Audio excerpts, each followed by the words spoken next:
Assalamualaikum warahmatullahi wabarakatuh. Salam sejahtera untuk kita semua. Semoga selalu dalam lindungan dan kasih sayangnya. Pada kesempatan kali ini, saya Jihan Lukiana Putri, NIM C1F021076, akan mempresentasikan makalah saya yang berjudul Sumber Hukum Islam.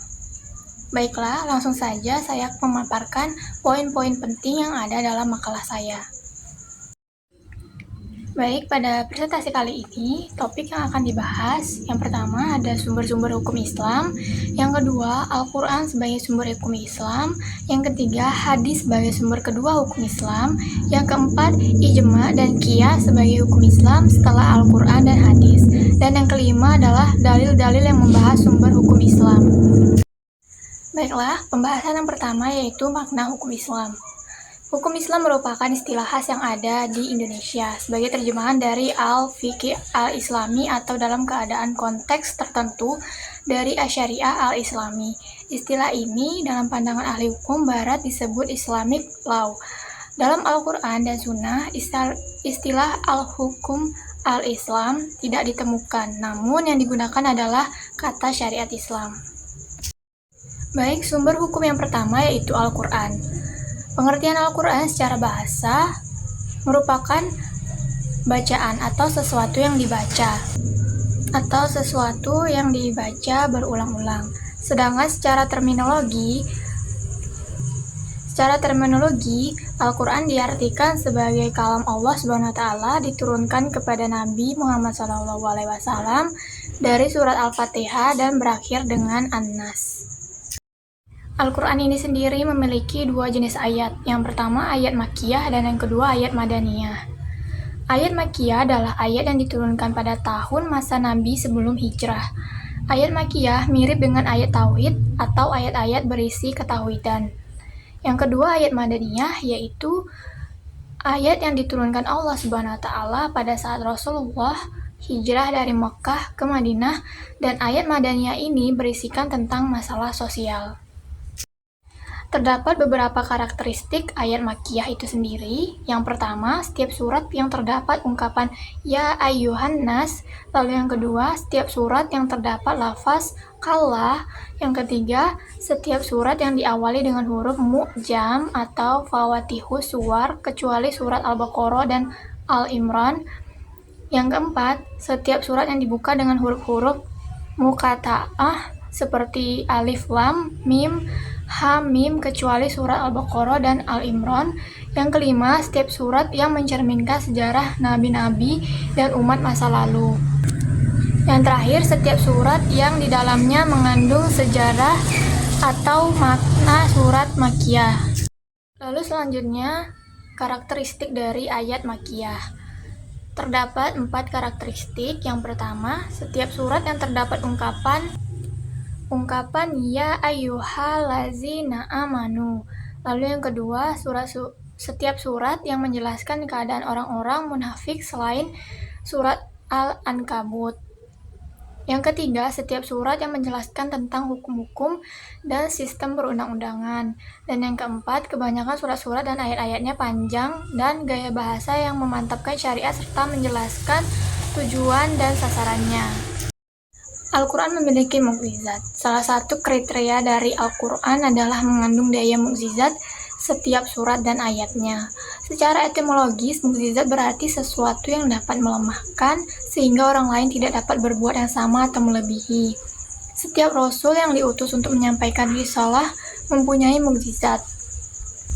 Mukjizat bagi seorang rasul merupakan salah satu identitas dari kerasulannya. Mukjizat biasanya diberikan Allah Subhanahu wa Ta'ala dalam bentuk sesuatu yang umum berlaku pada masanya, dan rasul memunculkan keluar biasaannya. Al-Quran memiliki fungsi.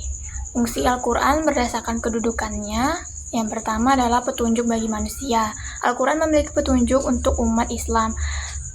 Namun, Al-Quran mengatakan bahwa itu bukan hanya petunjuk bagi umat Islam, tetapi juga bagi seluruh umat manusia. Yang kedua, penyempurna kitab-kitab sebelumnya.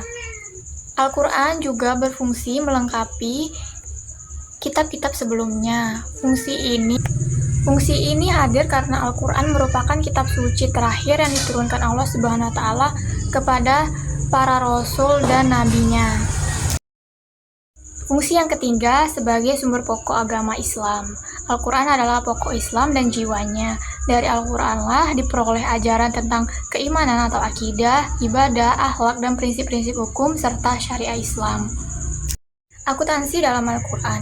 Menurut Syahata tahun 2001 yang dikutip oleh Astuti 2017, dalam buku pokok-pokok pikiran akuntansi Islam menguraikan arti kata muhasabah, baik secara bahasa dalam Al-Quran dan As-Sunnah maupun istilah-istilah ulama fikih. Muhasabah mempunyai dua pengertian pokok, yaitu muhasabah dengan arti musalah, perhitungan, dan munakasyah atau perdebatan. Pengertian kedua yaitu muhasabah dengan arti pembukuan atau pencatatan keuangan seperti yang diterapkan pada masa awal munculnya Islam. Al-Quran menitik beratkan akuntansi pada surat Al-Baqarah ayat 282. Lalu sumber hukum yang kedua adalah hadis. Hadis sebagai sumber hukum Islam yang kedua, secara etimologi, hadis berasal dari kata hadisa, artinya al-jadid, sesuatu yang baru atau kabar. Arti jadid adalah lawan dari al-qadim atau lama, seakan-akan dimaksudkan untuk membedakan Al-Quran yang bersifat qadim. Sedangkan khabar adalah berita atau ungkapan pemberitahuan yang diungkapkan oleh perawi hadis dan sanadnya bersambung selalu menggunakan kalimat hadatsana atau memberitakan kepada kami. Hadis sendiri memiliki 3 sebutan. Yang pertama ada sunnah.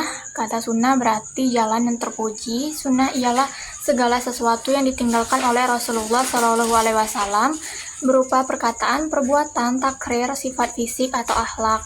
Yang kedua khabar. Secara bahasa, khabar artinya al-naba, berita. Selain itu, khabar juga berarti hadis bagaimana telah dijelaskan di atas. Lalu yang ketiga atsar. Secara etimologi, atsar berarti sisa atau sesuatu peninggalan. Sebagaimana dikatakan bahwa atsar adalah persamaan dari hadis. Artinya atsar mempunyai arti dan makna yang sama. Selanjutnya, kedudukan hadis terhadap Al-Quran. Hadis dalam Islam menempati tempat suci, khususnya sumber hukum setelah Al-Quran. Untuk memahami ajaran dan hukum Islam, pengetahuan tentang hadis harus bersifat kepastian. Rasulullah SAW yang diberi tugas oleh Allah SWT untuk menyampaikan syarat yang diturunkannya kepada umat manusia, dan dia tidak menyampaikan apapun khususnya dalam bidang keagamaan kecuali datangnya dari wahyu.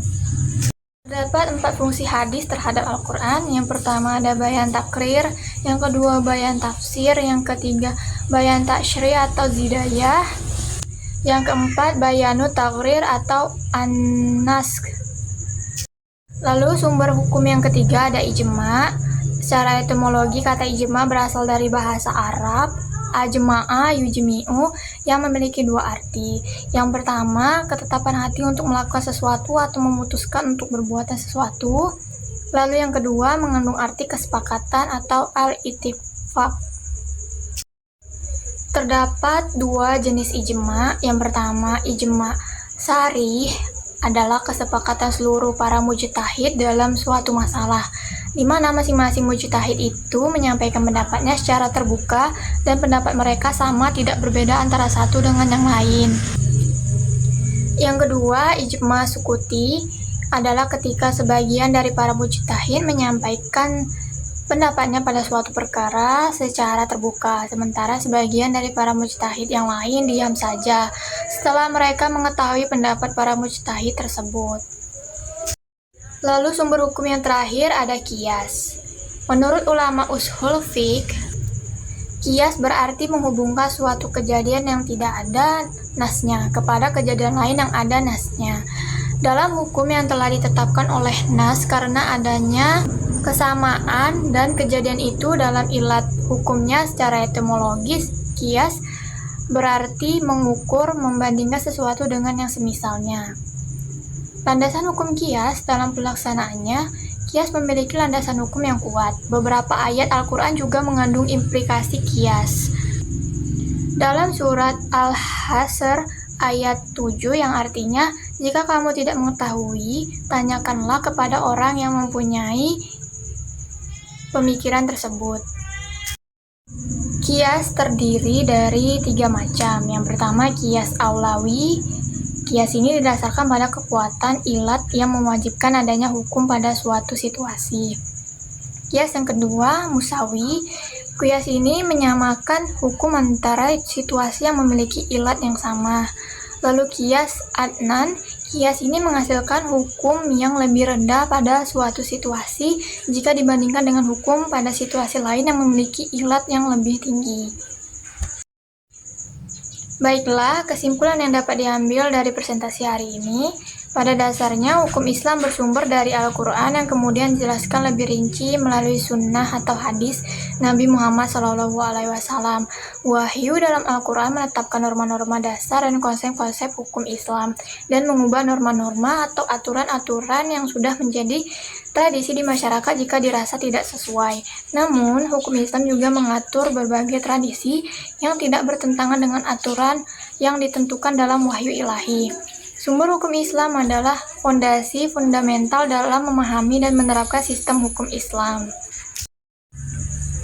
Baiklah, sekian presentasi saya mengenai sumber hukum Islam pada hari ini. Saya mohon maaf jika ada salah kata dalam penyampaian. Saya berterima kasih kepada Bapak dosen pengampu mata kuliah akuntansi syariah, Bapak Wirmi Eka Putra, SMSI. Saya akhiri. Wassalamualaikum warahmatullahi wabarakatuh.